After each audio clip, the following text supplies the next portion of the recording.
Poster announce करने लगता है कि ऑक्शन इवेंट स्टार्ट होने जा रहा है। फिर येनचेंग तो यूना को बैठाने के लिए जा रहा होता है और ये देखकर लिन सोचती है कि तुम चाहिए जो हो येनचेंग की, लेकिन येनचेंग सिर्फ मेरा होकर रहेगा। अब यहाँ पर सबसे पहले बेटिंग एक ज्वेलरी पे लगनी जा रही होती है और यूना को ये ज्वेलरी पसंद आती है, तो येन जल्दी से उस पे 200 मिलियन लगाने लगता है। वो कहती है कि ये तो बहुत ही महंगा है, तो येन कहता है कि तुम्हें पसंद हो तो मैं तो खरीदूंगा। फिर इतनी महंगी नेकलेस पर बेटिंग लगाकर वो जीत जाता है और इस नेकलेस को यूना को पहनाया जा रहा होता है, तो वो रोक देती है कि नहीं, सभी लोग हम ही देख रहे हैं। तो ये कहता है कि ठीक है, बाद में पहन लेना। अब तभी इतने में होस्ट यहाँ पर येनचेंग को बात करने के लिए अपने साथ लेकर जाता है, तो वो यूना से कहता है कि तुम वेट करो, मैं आता हूँ। यूना इस नेकलेस को देखकर बहुत ही खुश होने लगती है कि कितना महंगा नेकलेस है और ये बहुत ही ज्यादा स्पेशल भी है। तभी हम देखते हैं कि लिन यहाँ पर अपने दोनों फ्रेंड्स को समझाती है कि तुम लोग मेरा एक काम करो। फिर हम देखते हैं कि लिन की फ्रेंड्स यहाँ यूना के पास आ जाती है और उसका नेकलेस देखकर उसकी तारीफ करने लगती है कि आखिर उसका और येनचेंग का कितना अच्छा रिलेशन होगा जो उसने इतनी महंगी नेकलेस उसे खरीद के दिया है। इन लोग की बातें सुनकर यूना सोची पड़ जाती है कि वो बस उसकी बीबी की वजह से उसे इतना अच्छे से ट्रीट कर रहा है। लिन की फ्रेंड्स यहाँ पर यूना को अपने साथ ड्रिंक चलते और कुछ खाने पीने चलने के लिए बोल रही होती है, तो यूना कहती है कि नहीं, येनचेंग ने मुझे यहाँ पर उनका वेट करने के लिए कहा है तो मैं उनका इंतजार करूंगी। पर ये लोग फिर भी यूना को जबरदस्ती बाहर लेकर जाती है और तभी यहाँ पर पीछे से लिन भी आ जाती है और वो यूना को धक्का दे देती है, तो यूना नीचे गिर जाती है और ये जल्दी से उसका नेकलेस बदल देती है। और हम देखते हैं कि लिन के पास भी सेम पहले से वैसा नेकलेस होता है और उसका वाला फेक होता है। ये नेकलेस चेंज करके उसको फेक वाला नेकलेस दे देती है और कहती है कि सॉरी, मैंने गलती से तुम्हें गिरा दी। तो यूना कहती है कि कोई बात नहीं, मैं खुद गिर गई थी। फिर वो सोच लगती है कि मेरे बेबी सेफ तो होंगे ना। तभी लिन सोच लग जाती है कि कहीं ऐसा तो नहीं कि ये येनचेंग की बच्ची की मोम बनने वाली है। पर फिर अपने आप को समझाती कि नहीं, ऐसा नहीं हो सकता है। फिर यूना को रोकर पूछती है कि तुमने वैसे मुझे बताई नहीं थी कि तुम्हारा येनचेंग के साथ क्या रिलेशन है। यूना कहती है कि कोई रिलेशन नहीं है, मैं बस उनकी कंपनी में इंटर्नशिप कर रही हूँ। लिन कहती है कि अच्छा, तो तुम बस एक इंटर्न हो और हम लोग समझ रहे थे कि लगता है तुम भी कोई रिच लड़की होंगी। फिर वो उसे अपनी दोनों फ्रेंड से मिलवाती है और बताती है कि वो दोनों भी रिच फैमिली की डॉटर्स है और यहाँ पर जो भी लोग आए हैं सभी रिच है। वो यूना से कहती है कि तुम जैसी गरीब लड़की हमारे साथ सेम पार्टी में आना तो डिजर्व नहीं करती है। तुम्हें क्या लगता है, मैं सही कह रही हूँ ना। तो यहाँ पर लिन की फ्रेंड्स यूना को बहुत ही गिरा हुआ समझ लगती है कि तुम जैसी इंटर्न को मैंने ड्रिंक टोस्ट करी थी और तुम तो ये डिजर्व भी नहीं करती हो, ऐसा बोलकर उसके ऊपर अपनी वाइन फेंक देती है। तभी इतने में हम देखते हैं यहाँ पर येनचेंग अपने फ्रेंड हान के साथ बात करता हुआ होता है और वो यूना को गिरते हुए देखकर जल्दी से उसे बचाता है। फिर यहाँ पर लिन की दोनों फ्रेंड्स भागने लगती है, तो येनचेंग कहता है कि रुको, ये बताओ यहाँ पर चल क्या रहा था। वो लोग जल्दी से एक्टिंग करते हुए कहने लगती है कि हम तो बस यूना के साथ यहाँ पर बात करने आए थे और उसका नेकलेस देखने आए थे। येनचेंग पूछता है कि क्या ये लोग सच कह रही है, तो यूना सोच लग जाती है कि ये दोनों की फैमिली येनचेंग के बिजनेस पार्टनर्स होंगे और मुझे फालतू की ट्रबल नहीं क्रिएट करने चाहिए, नहीं तो येनचेंग को नुकसान होगा। इसलिए वो कहती है कि मैं ठीक हूँ। तभी इतने में हम देखते हैं कि लिन का भाई हान यहाँ पर नेकलेस को खोलकर देखने वाला होता है और वो सोचती है कि अगर भाई नेकलेस देखेगा तो ये तो पहचान लेगा कि नकली है। इसलिए वो तुरंत ही पेट दुखने की एक्टिंग करते हुए अपने भाई से कहती है कि मुझे घर जाना है, तो हान तुरंत ही लिन को लेके जाने लगता है। तभी इतने में येनचेंग जल्दी से नेकलेस को खोलकर देख लेता है और वो उसे रुकने का कहता है। हान पूछता है कि क्या हुआ, तो येनचेंग उससे नेकलेस देखने का बोलता है और कहता है कि तुम खुद जान जाओगे। फिर हान यहाँ पर नेकलेस को देखने लगता है, तभी यूना भी नेकलेस को देखकर पहचान जाती है कि ये तो फेक है। वो बताने लगती है कि उसने कैसे पहचाने कि ये नेकलेस फेक है। फिर इसकी बातें सुनकर येनचेंग तो शॉक रह जाता है कि कितनी टैलेंटेड है, क्योंकि ये सब कोई नहीं पहचान पाता। तभी इतने में पार्टी में आई हुई एक लड़की यहाँ पर आकर इन तीनों के पोल खोल देती है कि इन तीनों ने ही यूना की नेकलेस चुराए हैं और ये तीनों उसे यहाँ पर बुली करने आए थे। फिर ये सुनते के साथ ही येनचेंग इन दोनों लड़कियों की फैमिली के साथ अपने सारे बिजनेस कॉन्ट्रैक्ट खत्म कर देता है और गार्ड्स को कहकर इन दोनों को पार्टी से निकलवा देता है। फिर वो लिन से कहता है कि तुम्हारी बारी है, तो लिन कहती है कि क्या तुम उनकी बातों पर बिलीव कर रहे हो, उन लोगों ने मुझ पर झूठा इल्जाम लगाई है, मैं उनके साथ मिली हुई नहीं थी। तभी इतने में यूना यहाँ पर येनचेंग को बता देती है कि जरूर उसने नेकलेस अपने पर्स में रखी होगी। फिर यहाँ पर लिन का भाई हान उसके पर्स में से नेकलेस निकाल लेता है और कहता है कि तो सच में यहाँ पर है। लिन कहने लगती है कि आप लोग को मुझ पर बिलीव करना चाहिए, ये लड़की और वो लोग झूठ कह रहे हैं और मुझे जानबूझ के फंसा रहे हैं। हान येनचेंग को ये नेकलेस वापस कर देता है और कहता है कि अब तुम्हें असली वाला नेकलेस मिल गया तो इसलिए मेरी बहन को छोड़ दो, मैं तुमसे माफी मांगने के लिए अपनी फैमिली की तरफ से गिफ्ट भेजूंगा। येनचेंग यहाँ पर इस नेकलेस को यूना को पहना देता है और कहता है कि मेरी वाइफ को ये कितना सूट कर रहा है। यूना तो शौक रह जाती है कि ये मुझे सभी के सामने अपनी वाइफ कह रहा है। लिन ये सुनकर बहुत ही गुस्सा होती है और सोचती है कि मैं इतने सालों से येनचेंग को लाइक करती हूँ और आज कोई और लड़की उसे लेकर जा रही है। येनचेंग अपने फ्रेंड हान से कह देता है कि तुम्हें मुझे कोई गिफ्ट देने की जरूरत नहीं है, तुम बस अपनी बहन को संभालो, मैं सिर्फ तुम्हारी वजह से और तुम्हारी फैमिली की वजह से इस लड़की को छोड़ रहा हूँ, लेकिन अगर अगली बार ऐसा फिर कभी हुआ तो मैं छोड़ूंगा नहीं। ऐसा बोलकर ये यूना को यहाँ से लेकर चला जाता है। फिर हम देखते हैं कि येनचेंग यहाँ यूना को कार में लाने के बाद उसकी केयर कर रहा होता है। यूना सोचती है कि क्या कर रहा है, अगर मैं इस वक्त अपनी आंखें खोलूंगी तो कितना एम्बैरेसिंग फील होगा। फिर यहाँ पर येनचेंग तो यूना का सर अपने कंधे पर भी रख देते हैं और बहुत ही खुश होने लगता है। फिर नेक्स्ट सीन में देखते हैं कि दोनों घर पे होते हैं और येनचेंग से बताता है कि मैं डॉक्टर को यहाँ पर बुला रहा हूँ तुम्हारा चेकअप के लिए। डॉक्टर यूना का चेकअप करके बताता है कि उसका बेबी बिल्कुल ठीक है, बस प्रेगनेंसी के टाइम पर उसके इमोशंस को ठीक रखना चाहिए, तो उसके मूड को ठीक रखने की वो कोशिश करे।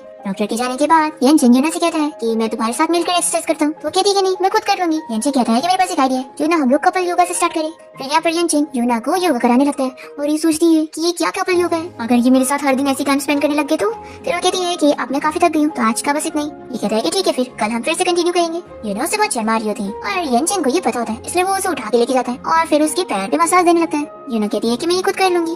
तो यंचन कहता है कि लगता है तुम मुझसे बहुत डरती हो। तो यूना मान लेती है कि हाँ मैं आपसे बहुत डरती हूँ, लेकिन मुझे पता है कि आप एक बहुत ही अच्छी इंसान हो। फिर यूना कोई बहाने से यहाँ से जाने लगती है तो जल्दी से पकड़ के फिर से उसे अपने पास करता है और कहता है कि किस बात की आखिर तुम्हें इतनी जल्दी है जो तुम भाग रही हो? अभी तो मैंने तुम्हें हाथ पर और शोल्डर पर मसाज नहीं दिया और तुम्हें ऑयल भी नहीं लगाया। यूना ये सुनकर कहती है कि आखिर प्रेगनेंसी इतनी मुश्किल क्यों है? तो ये कहता है कि तुम फिक्र मत करो, मैं हूँ ना तुम्हें सपोर्ट करने के लिए। फिर इसके बाद हम देखते हैं कि यूना शावर लेकर बाहर निकलती है और यंचन यहाँ पर आकर कहता है कि मैं तुम्हें ऑयल लगाने आया हूँ। यूना कहती है कि मैं ये खुद कर लूंगी। तभी वो कहता है कि अच्छा चलो मैं तुम्हारा बाल सुखा देता हूँ। यूना उसे थैंक्स करते हुए बॉस कहने लगती है तो कहता है कि तुम्हें मुझे कुछ और कहना चाहिए। तो यूना उसे उसके नाम से बुलाती है तो यंचन बहुत खुश होता है और उसके फोरहेड पर किस करता है। फिर नेक्स्ट दिन देखते हैं कि यूना और यंचन हॉस्पिटल गए होते हैं ग्रैंडमा को देखने के लिए। तभी यहाँ पर यूना की मॉम और उसका भाई यूना और यंचन को साथ में ऐसे देख लेते हैं और बातें करने लगती है। देखो अमीर बंदा फंसा लिए तो कितनी मजे की लाइफ जी रही है और हमें तो भूल गई। यूना का भाई कहता है कि मॉम क्यों ना हम लोग यूना और उसके हस्बैंड के साथ अच्छे रिलेशन बना ले ताकि वो हमारा एटीएम बन सके और हम पर पैसे खर्च करे। यूना की मॉम यहाँ पर मना कर रही होती है पर यूना का भाई उन्हें साथ लेकर जाता है। यूना यहाँ पर यंचन के साथ मिलकर अपनी ग्रैंडमा से मिलती है और उन्हें कहती है कि ग्रैंडमा मैं बहुत ही खुश हूँ, देखो मेरे साथ अब कोई है मेरा ख्याल रखने वाला।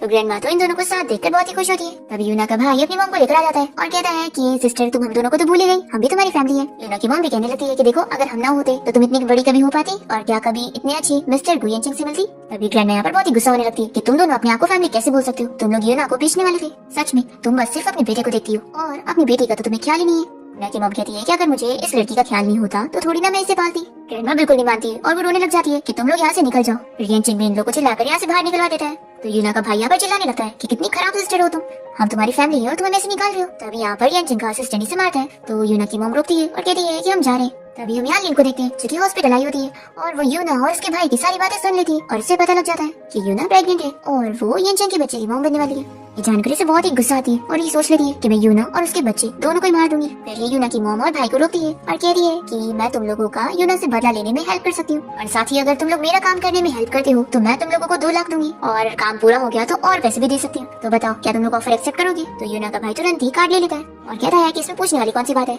हम तो पैसों के लिए कुछ भी कर सकते हैं। फिर नेक्स्ट डे लोग ब्रेकफास्ट करने जा रहे होते हैं और यंचन की मॉम यूना को बताती है कि यंचन ने तुम्हारे लिए स्पेशली सारे न्यूट्रिशन वाले ब्रेकफास्ट बनाए हैं। तो ये देखकर यूना बहुत ही खुश होती है और यूना और यंचन एक दूसरे को ब्रेकफास्ट सर्व करने लगते हैं। तो यहाँ पर मेड इन की तारीफ करती है कि दोनों कितने हैप्पी लविंग है। तो मैडम अब आपको कितना रिलैक्स फील होगा और वो बताने लगती है कि मिस लिन ने आप दोनों को बर्थडे पार्टी में बुलाया हुआ है और इन्विटेशन कार्ड भेजा है। पर यहाँ पर यंचन तो पार्टी में जाने से मना कर देता है। यंचन की मॉम यूना से पूछती है कि क्या तुम यंचन के साथ पार्टी में जाना चाहोगी? ये सोचती है कि मुझे अपनी वजह से यंचन के कनेक्शन नहीं खराब करना चाहिए, उसका लिए फैमिली के साथ अच्छा रिश्ता है, इसलिए वो यंचन की मॉम को हाँ बोल देती है कि वो पार्टी में जाएगी। फिर यंचन की मॉम कहती है कि ठीक है अब तुम ब्रेकफास्ट कर लो फिर हम दोनों शॉपिंग पर चलेंगे। फिर यहाँ पर यंचन यूना को अपना कार्ड देने लगता है और कहता है कि तुम अब जो चाहे वो खरीद लेना। तो कहती है कि मेरे पास तो ऐसे कपड़े। तो यंचन और उसकी मॉम कहने लगते हैं कि तुम्हें ये लेना पड़ेगा। दूसरी तरफ हम देखते हैं कि लिन ने अपने भाई हान को अपनी बातों में ले ली होती है और उसे झूठ झूठ बताई होती है कि यूना बहुत ही चालाक लड़की और उसने ही फेक नेकलेस को बदल कर उसके ऊपर झूठा इल्जाम लगवा दी। हान को बहुत ही बुरा लगता है कि मेरे फ्रेंड की लाइफ में ऐसी खराब लड़की आ गई है। लिन कहती है कि भाई आप मेरी हेल्प करोगे, मैं उस यूना को सबक सिखाना चाहती हूँ और उससे यंचन से दूर करना चाहती हूँ। तो ये कहता है कि ठीक है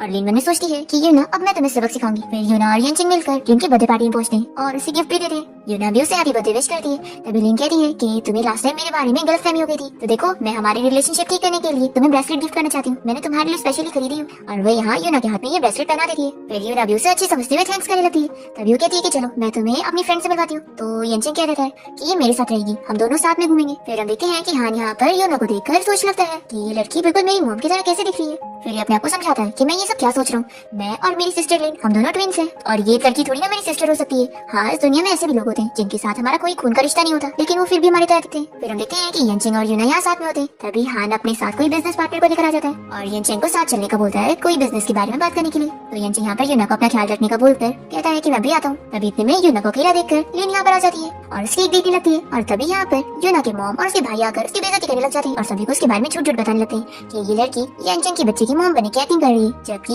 इसके पेट में किसी और का बच्चा है। फिर सभी लोग यूना के बारे में बात करने लगते हैं कि लड़की मिस्टर गु को धोखा दे रही है। लेकिन यूना की बेइज्जती होते देखकर बहुत ही खुश हो रही होती है और तभी यूना यहाँ पर रोने लग जाती है। अब तभी हम देखते हैं कि यंचन को कॉल आ जाती है और उसे पता लग जाता है कि यूना को यहाँ पर बुली किया जा रहा है। यूना अपने मॉम और भाई से कहने लगती है कि वो लोग उसके बारे में झूठ फैला रहे हैं। तो यहाँ पर यूना की मॉम से थप्पड़ लगाती है और ये लोग यूना को अपने साथ चलने के लिए बोल रहे होते हैं पर यूना जाने के लिए नहीं मानती। तो यहाँ पर ये लोग उसकी फोटो दिखाने लगते हैं कि देखो इसका कितने सारे लड़कों के साथ रिलेशन है। यूना यहाँ पर कहने लगती है कि ये सब झूठ है। यूना का भाई जबरदस्ती उसे यहाँ से ले जाने की कोशिश करता है। तभी यूना के पेट में दुखने लगता है और लिन तो चाह ही रही होती है कि उसका बच्चा मर जाए। यूना उससे हेल्प करने के लिए बोलती है तो लिन कहती है कि मैं तुम्हारी हेल्प क्यों करूंगी, ये तुम्हारा फैमिली मैटर है, खुद सॉल्व करो। अब तभी इतने में यहाँ पर यंचिंग आ जाता है और कहता है कि आगे यहाँ पर क्या चल रहा है। यूना कहती है कि हमारे बेबी को कुछ होना चाहिए। तो कहता है कि मैं तुम्हें अभी हॉस्पिटल लेके चल रहा हूँ। और फिर यंचिंग ऑर्डर देता है कि इन्हें पकड़ लो, अगर यूना को कुछ भी हुआ तो मैं नहीं छोड़ूंगा नहीं। तो लिन कहती है कि यंचिंग मेरा इन दोनों के साथ कोई लेना देना नहीं है। यूना का भाई कहने लगता है कि तुम हमें कैसे धोखा दे सकती हो, तुमने हमें ये काम करने को दी थी। इतने में यहाँ पर हार आ जाता है और वो फोटो लेकर आया होता है और यंचिंग से कहता है कि लड़की तुम्हें धोखा दे रही है। यूना का भाई भी फोटो दिखाने लगता है कि उसका इतने सारे लड़कों के साथ रिलेशन है। यूना सोचती है कि क्या ये इन फेक फोटोज को देखकर बिलीव कर लेगा, और यंचिंग तो कह देता है कि मैं इस झूठी चीजों पर बिलीव नहीं करने वाला। और वो यूना को उठा के यहाँ से लेके जाने लगता है। तो हान कहता है कि लड़की तुझे झूठ कह रही है, मैं तेरा अच्छा फ्रेंड हूँ और मैं चाहता हूँ कि तू किसी अच्छी लड़की के साथ रहे। लिन भी कहने लगती है कि यंचिंग ये लड़की सच में तुम्हारे लिए सही नहीं है, पर वो नहीं मानता और कहता है कि तुम लोग चुप हो जाओ और यहाँ से यूना को लेकर चला जाता है। फिर यहाँ पर लिन अपने भाई से कहती है कि देखो भाई कैसे यंचिंग हमारी बात ही नहीं सुन रहा। फिर हम देखते हैं कि यूना का जब डॉक्टर चेकअप करता है तो वो यंचिंग को बताता है कि ये ब्रेसलेट जो है इसकी वजह से उसके बच्चे को खतरा हो सकता था अगर वो आधा घंटा और पहने रहती तो, क्योंकि इसमें ऐसे मटेरियल यूज की गई। डॉक्टर यंचिंग को यूना का अच्छे से ख्याल रखने का बोलकर चला जाता है। फिर यहाँ पर यंचिंग बहुत ही गुस्सा होता है और यूना से कहता है कि तुम फिक्र मत करो, जिन लोगों ने भी आज तुम्हें परेशान किया है ना, मैं उन्हें छोड़ने वाला नहीं हूँ। यूना कहती है कि वो सारी फोटोज फेक थी और वो सब कुछ भी सच नहीं है। तो ये कहता है कि तुम्हें बोलने की जरूरत नहीं है, मैं सब जानता हूँ और तुम अब बस रेस्ट करो और चलो सो जाओ।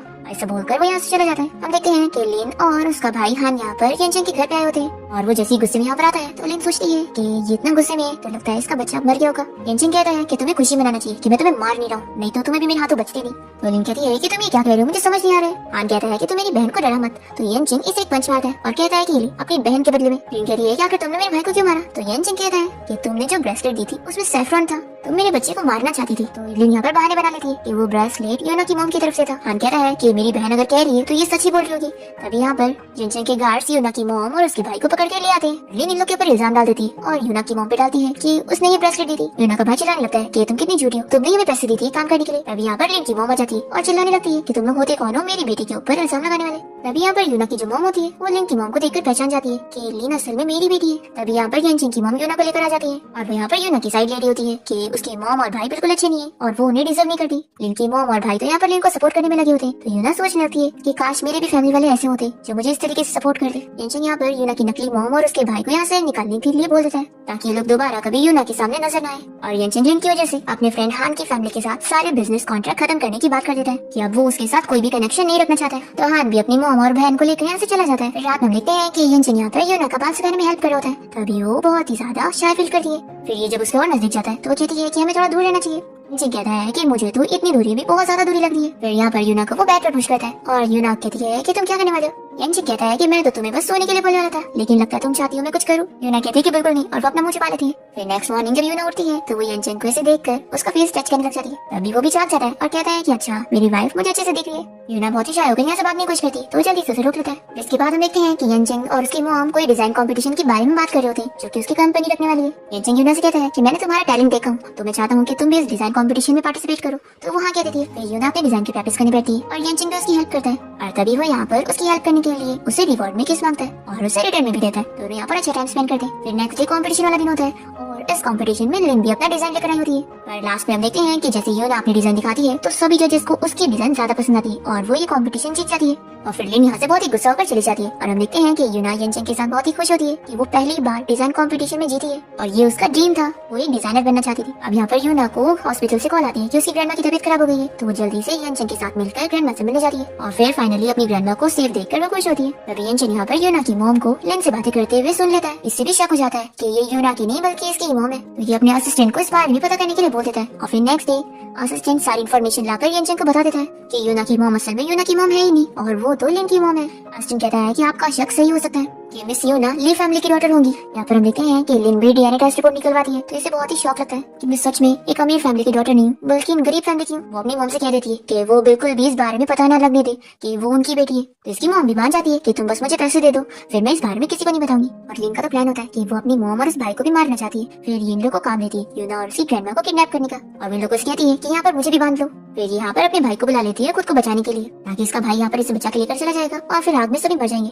यहाँ पर हम देखते हैं कि हान इन लोग की रस्सी खोलने के लिए आता है, तो यूना कहती है कि प्लीज मेरी ग्रैंडमा की रस्सी खोल दो, उन्हें बचा लो। और हान तो यहाँ पर चाकू लेकर इन लोग को मारने की धमकी दे रहा होता है, तो ये इसे चाकू ले लेता है। और जब ये ग्रैंडमा की रस्सी खोलने लगता है तभी इतने में हान पीछे से आकर इसे मारता है और चाकू यहाँ पे ग्रैंडमा को लग जाता है और वो मर जाती है। फिर यूना तो ये देखकर शॉक हो जाती है कि उसकी ग्रैंडमा को ये क्या हो गया। तभी लीन अपने भाई से कहती है कि आप यहाँ से मेरे साथ चलो, नहीं तो यहाँ पे आग लग जाएगी। फिर इसके बाद हम देखते हैं कि यूना को जब हॉस्पिटल में होश आता है तो यहाँ पर येनचेंग उसके साथ होता है और वो उसे बता देता है कि उसकी ग्रैंडमा को जब चोट लग गई थी तो वो नहीं बची। यूना अपनी ग्रैंडमा को याद करके बहुत ज्यादा रोने लग जाती है। फिर येनचेंग लिन के मॉम और उसके भाई और उसको भी यहाँ पे पकड़ के रखता है। यूना यहाँ पर इन लोग को चिल्लाती है कि उन सब की वजह से उसकी ग्रैंडमा की मौत हो गई। लिन की मॉम यहाँ पर बता देती है कि लिन असल में उनकी बेटी है और यूना नहीं। और हान को ही काफी शौक लगता है कि लिन उसकी बहन है ही नहीं और यूना उसकी बहन है। वो लिन से कहता है कि तुम मुझे अपनी बातों में लेकर मेरे हाथों से मेरी बहन को मरवाना चाहती थी। लिन कहती है कि भाई आप मुझसे ऐसे की बात कर रहे हैं, आपको तो मुझ पर बिलीव करना चाहिए ना। फिर ये यूना को चिल्लाने लगती है कि तुमने येनचेंग को भी मुझसे छीन ली और मेरे भाई को भी। तभी येनचेंग यहाँ पर यूना को प्रोटेक्ट करता है और इसे दूर करता है। फिर यूना यहाँ पर बेहोश होने लगती है तो येनचेंग उसे लेकर चला जाता है। इसके बाद जब उसे होश आता है तो वो उसे बता देता है कि उसने लिन और उसकी मॉम और भाई को जेल पहुंचा दिया है और अब वो लोग अपनी सजा काटेंगे। यूना का भाई उसे बात करने आता है क्योंकि अब उसे पता चल गया है वो उसकी सिस्टर है। पर ये उसे बहुत गुस्सा होती है कि उसकी वजह से उसकी ग्रैंडमा मर गई थी। हम देखते हैं कि यहाँ पर येनचेंग यूना का अच्छे से ख्याल रख रहा होता है और दोनों अच्छा टाइम स्पेंड कर रहे होते हैं और बाहर घूमने जाते हैं। तभी इतने में यूना का कार एक्सीडेंट होने वाला होता है, तो जल्दी से यूना का भाई हान आकर उसे बचा लेता है। फिर उसे चोट लग जाती है और वो हॉस्पिटल में होता है। फिर यूना को भी रियलाइज हो जाता है कि उसका भाई सच में उसकी केयर करता है, तो वो उसे माफ कर देती है। और यहाँ पर जब वो बेहोश होता है तभी उसे मिलने आई होती है और कहती है कि भाई चलो अब जल्दी से उठ जाओ, मेरे बेबीज जब होंगे तो उनका नाम तुम ही रखोगे। यूना कहती है कि देखना मेरे बेबीज जरूर तुम्हारी तरह दिखेंगे। तो येनचेंग कहता है कि आखिर मेरे बेबीज इसकी तरह क्यों दिखेंगे। तो यूना कहती है कि बच्चे कभी कभी मामा पर भी चले जाते हैं। फिर हम देखते हैं कि फाइनली डिलीवरी का टाइम भी आ जाता है और यूना की तीनों बेबीज हो जाते हैं। यहाँ पर यूना की मॉम भी आई होती है और वो उसकी बेबी का ख्याल रख रही होती है। यूना को यहाँ पर फील होता है कि उसकी मॉम भी उससे प्यार करती है और उसकी इतनी केयर कर रही है। और यूना की मॉम और येनचेंग की मॉम के बीच में भी बहुत अच्छी फ्रेंडशिप होती है और ये दोनों ही मिलकर यहाँ पर यूना का ख्याल रख रही होती है। फिर फाइनली हम देखते हैं कि येनचेंग यूना को प्रपोज करता है और दोनों ही बहुत ही खुश होते हैं। फिर येनचेंग अपने तीनों बेबीज का ख्याल रख रहा होता है और उन्हें स्टोरी सुना होता है और इसी के साथ इस ड्रामा की हैप्पी एंडिंग हो जाती है।